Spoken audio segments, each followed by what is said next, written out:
Hello, this is Daniel Roman for winteriscoming.net. I am so excited today to be here with the Wheel of Time showrunner Rafe Judkins to talk about season three.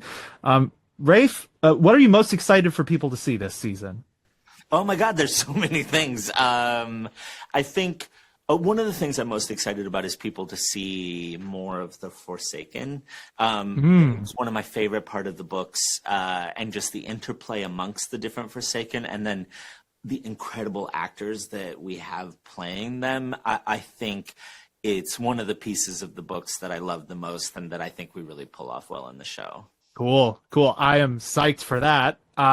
So quick question, in your opinion, which Forsaken is the scariest? Oh yeah, it's an impossible question. I could not possibly answer it. I always found Moghedian to be the scariest because you knew if you saw her, that was probably the end. And anytime she was in a scene with a character, that was probably going to be their last scene in the books. And so we've tried to Hmm. keep that spirit alive for her in the show. And most of the time she's on screen this season, she's killing someone we know and love.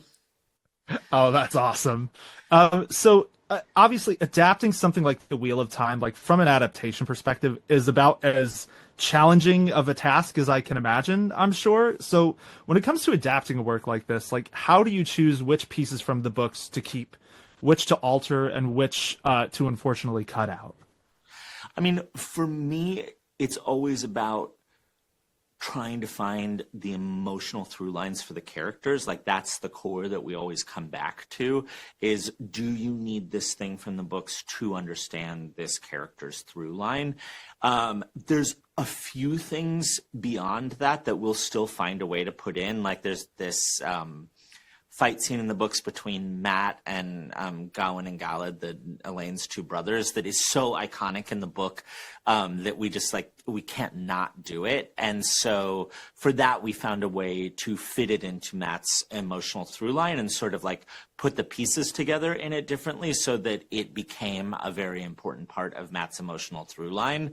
But that's the core. We have so much that we can't do because the books are just so massive, and it's not even like Game of Thrones where you get 10 episodes a season. Like we just have 8, so our timing is so limited, that I am always picking something of, does that help tell the emotional story that character's on, in this season and across the series as a whole. Yeah, so that's interesting to think about. So I have seen the first two episodes, and there's another one of those emotional through lines that I thought about, which is Kalendor, which I noticed gets referenced here, but obviously we don't see the Stone of Tyr in these first couple of episodes. Is that something you're still hoping to do later in the series? Um, yes, I can say we have plans of how we want to approach Kalendor and Tyr, and you can see the pieces of it being set up, I think, in season 3. But we have a really clear plan, and always have had a clear plan of how we want to do it. It just doesn't fall out in the storyline exactly how it does in the books. Awesome. I cannot wait. Rafe, thank you so much for making the time for this. Oh, Such a pleasure to talk to you. no, thank you. I read the website, so happy to see you. Oh, awesome. Cool. Well, congratulations on season three. I can't wait for everybody to see it. Likewise.